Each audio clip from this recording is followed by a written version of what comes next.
வாலிப ராஜான்றது family subject தானே, title கேட்டா ஒரு மாதிரி இருக்கு அப்படின்ட்டு. இல்ல இல்ல இது நிச்சயம் மோட்டர் தியேட்டர் படம் கிடையாது, ஃபேமிலி சப்ஜெக்ட் தான் அப்படின்னு சொன்னாரு. அவர் சொன்ன மாதிரியே it's full fledge family entertainer, cute film. ஃபேமிலியோட வந்து உட்காந்து நல்லா ரசிச்சு பார்த்து என்ஜாய் பண்ற மாதிரி ஒரு அழகான திரைப்படம். I hope you guys like the film. We've put in a lot of effort and hard work in it. It's a young film, so even people who are a little older, please try and enjoy it because your money also works for us. So please come to watch it. Kamal Haasan sir, मुझे आपसे बस एक चीज कहनी थी जो मैं कभी हिंदी फिल्मों में बोल नहीं पाऊंगी. I'm very bad at this, so excuse me. ए जिंदगी गली लगा ले, ए जिंदगी गली लगा ले. It's been my dream to say this to me. Thank you so much for a film like this and a song like this. Thank you, sir. ரெண்டாவது இந்த விழாவில் வந்து நான் பார்க்கும்பொழுது இந்த படம் மிகப்பெரிய வெற்றி படம் வருங்கிற எனக்கு நம்பிக்கை இருக்கு. கண்டிப்பாக எச் முரளி சாருக்கும் ரெண்டாவது இயக்குனர் கோகுலுக்கு நான் ரொம்ப நன்றி கடன்பட்டிருக்கிறேன்.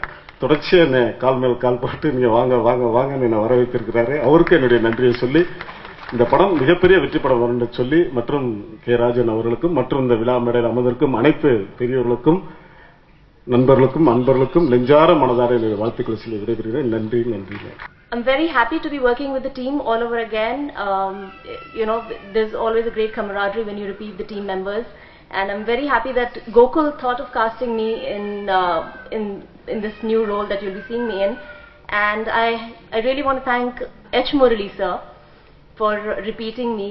And this film, even though people keep saying it's the same star cast as Kannala Dutena Asya, I must say it's the same team, but with a very, very youthful core.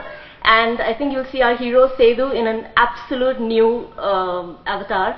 And I think you'd really like him in this film. Apart from this, all I want to say is, especially to Murali sir, thank you so much for calling Kamal Hassan sir, because Kamal sir, when you were at the Cannes Film Festival and Anupama Chopra was interviewing you, I was 7 feet away from you and I didn't know how to walk up to you. So I want a special picture with you today. I hope you say yes to that. Thank you. Valibaraja அன்றும் இன்றும் என்றும் திரு Kamal Haasan sir அவர்கள் ரொம்ப ரொம்ப நன்றி சொல்லிக்கிறேன். ஏன்னா நான் வேற மாதிரி நான் பார்த்தேன். எனக்கு சினிமா எக்ஸ்போஷர் கிடையாது. ஆனா நான் முரளி சார் ப்ரொடக்ஷன்ல ஒர்க் பண்ணும்போது எவ்வளோ கஷ்டங்கள் என்னென்னலாம் ப்ராசஸ் பண்றாங்க ஒரு படம் எடுக்க. நான் எத்தனையோ நைட் இந்த ஒரு வருஷத்துல தூங்காம இருந்திருக்கேன். கோவத்துல கிடையாது, வேற எந்த இன்டென்ஷன்லயும் கிடையாது. நம்மளை நம்பி எங்க அப்பா அம்மா கூட இவ்வளவு பணம் கொடுக்க மாட்டாங்க. ஒரு ப்ரொடியூசர் இவ்வளவு பணம் போடுறாரு. நான் உண்மையிலே அவருக்கு ஒரு பையன் மாதிரி தருணத்துல இருக்கணும் அப்படின்றதுதான் என்னோட ஒரே இன்டென்ஷன் இந்த படம் பண்ணும்போது. டைரக்டர் கோகுல் ரொம்ப அதுல கோஆபரேட் பண்ணி நம்மளை ட்ரஸ்ட் பண்ணி எடுக்கிறாரு. ஏன்னா இந்த இண்டஸ்ட்ரியில ஒரு ஆப்பர்ச்சுனிட்டி கிடைக்கிறதுங்கிறது ரொம்ப பெரிய விஷயம். எத்தனையோ லட்சம் பேர் மலேசியா, சிங்கப்பூர் எங்க போனாலும் ஸ்கிரீன்ல நாங்க தெரியணும். எல்லாரோட எய்ம் அதுதான். நம்மளுக்கு இவ்வளவு ஈஸியா கிடைக்கும் போது நான் ரொம்ப நன்றி சொல்லிக்கிறேன் sir, producer sir. And he has the most respect for Kamal Haasan sir. I would like to convey this. And எனக்கு எப்பவுமே ஒரு இதுதான் சொல்லுவாரு, நீ நடிக்க ஷூட்டிங் வரனா இது டூர் கிடையாது, கேரவன்ல உட்காந்துக்கிட்டு ஏசில உட்காந்துக்கிட்டு கூல் ட்ரிங்க்ஸ் கொண்டு வா அதுன்னு சொல்ல. நீ கமல் சார் படம்லாம் பாரு, எத்தனை மணி நேரம் சாப்பிடாம ஒரு சேலை கட்டிக்கிட்டோ ஒரு மேக்கப் போட்டுட்டோ ஜூஸ ஸ்ட்ரால குடிச்சேன்னா அந்த உதடு தொடக்கூடாதுன்றதுக்காக எவ்வளவு விஷயங்கள் பண்றாங்க. நீ ஃபர்ஸ்ட் கமல் சாரை பார்த்து கத்துக்க, அப்புறம் சினிமாவா. எனக்கு அப்பெல்லாம் உரைக்க சிரிப்பு தான் வரும். ஆனா நம்ம இப்ப பார்க்கும்போது நான் உண்மையிலே என்ன சொல்றது, நான் கிஃப்ட் தான் நான் சொல்ல முடியும். இந்த மேடையில இப்படி உட்காந்து நான் ஷேர் பண்றேன், இது கனவு தான். அண்ட் ரொம்ப thank you sir, thanks for appreciating young talent. ஒரு கமல் சார் படம்னா எல்லாரும் ரெஃபரன்ஸ் எடுப்போம். ஒரு மெட்ராஸ் ஸ்லாங் பேசணும் அப்படின்னா கமல் சார் படம்லாம் பாருங்க அப்படின்னு பார்ப்போம். அதே மாதிரி ஒரு நல்ல ஒரு முத்த காட்சின்னா ஓகே அவர் பாருங்க, ஒரு நாசுக்கா கொடுத்துருக்காரா அழுத்தமா கொடுத்துருக்காரா கொஞ்சம் பாரு அப்படின்ற மாதிரி பார்ப்போம். யூஸ்வலா ஒரு அந்த மாதிரி சீக்வன்ஸ் வரப்போ இப்போ பண்ணிட்டு இருக்க அநேகன் படம் தனுஷ் படத்துல ஒரு 87 நடக்கிற மாதிரி ஒரு சீக்வன்ஸ் வந்தது. ஸோ அந்த சீக்வன்ஸ் எப்படி யூஸ்வலாக என்ன பண்ணுவாங்க, அது ஒரு லேஸாக ஒரு 10 வருஷம் 20 வருஷத்துக்கு முன்னாடி பண்ணுற சீக்வன்ஸ்லாம் எப்படி காஸ்டியூம் போடுவாங்க, எப்படி பேண்ட் இருக்கும், இந்த பிளவுஸ் எது வரைக்கும் இருக்கும், அப்படின்னா ரெஃபரன்ஸ் பார்க்கறது படத்தை தான் பார்க்கறது கொஞ்சம் ஈஸியான விஷயம். அப்படி தனுஷ்க்கு என்ன ஹேர் ஸ்டைல் வைக்கலாம் அப்படின்னு பார்க்குறப்போ கமல் சார் படம் எதாவது இருந்தால் பாருங்க அப்படின்னு சொல்லி அசிஸ்டன்ட் டைரக்டர் சொல்லுங்க. அவங்க எல்லாம் போயிட்டு 87 வந்த காதல் பரிசு, வெற்றி விழா இது மாதிரி இருந்திருந்தாங்க. ஸோ போட்டு பார்த்தால அது ஒரு தப்பான ஒரு 90ல வர ஒரு ஸ்டைல்.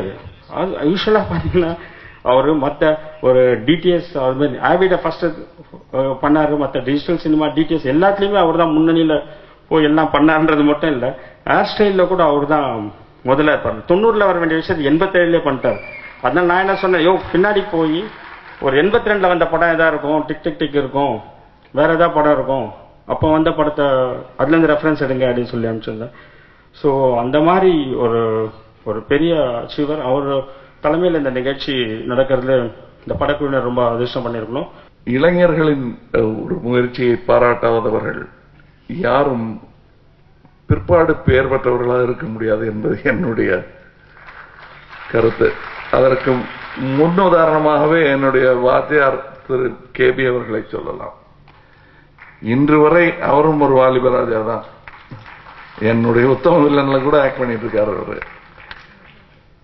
இந்த தேவி தியேட்டரை பொறுத்தவர்கள் இவங்க அவை சண்முகி மட்டும் சொன்னாங்க. இப்ப கேவி ஆனந்தன் அவர்கள் பேசும்பொழுது எனக்கு தேவரமகனும் ஞாபகம் வந்து விட்டது. இங்க ஹேராம், தேவரமகன் எல்லா விழாக்களும் இங்க நடந்திருக்கிறது.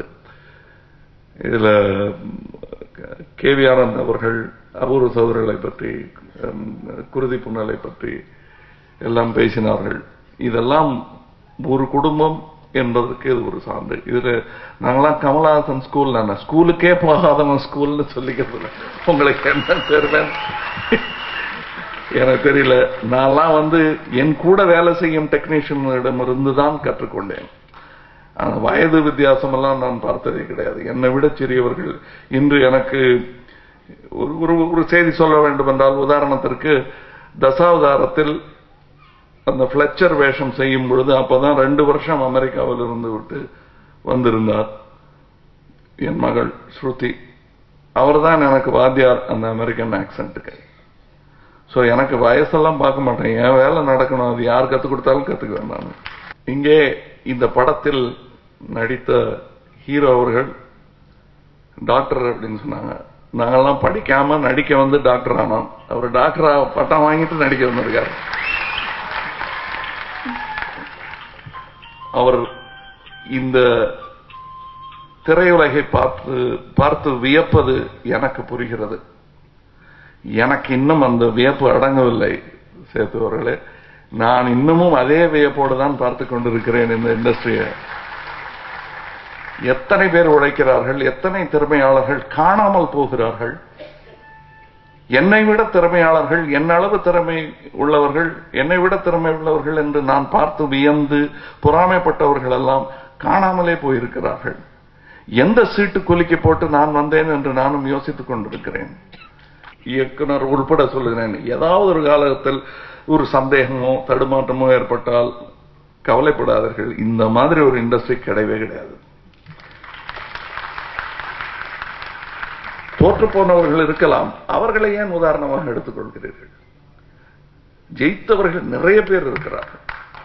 எத்தனை நீங்க இந்த கவர்மெண்ட் இதுக்கு பெருசா சப்போர்ட் எல்லாம் பண்ணல. ஐடி இண்டஸ்ட்ரிக்கு பண்ற மாதிரி நான் ஒரு கவர்மெண்ட் சொல்லல, இந்தியாவில் இருக்கிற 15 கவர்மெண்ட்டையும் சொல்றேன். நான் யாரும் பிலிம் இண்டஸ்ட்ரிக்கு தனியா பெரிய உதவிகள் ஒன்றும் பண்ணது கிடையாது. இது சினிமாக்காரர்களே கடந்த அரை நூற்றாண்டு காலமாக சினிமாக்காரர்கள் ஆண்டு கொண்டிருக்கும் இடம். இங்கேயே நடக்கலைங்கும் போது மற்ற மாகாணத்தை பத்தி நம்ம எப்படி சொல்ல முடியும்? பெரிய உதவிகள் என்று எந்த அரசாங்கமுமே செய்யவில்லை.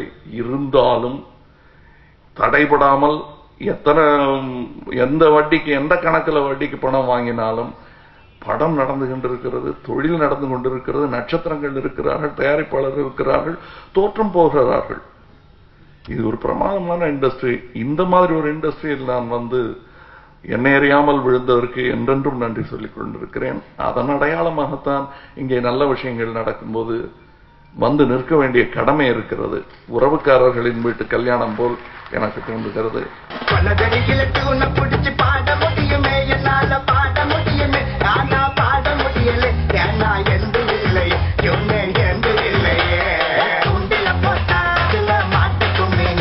அந்த the time.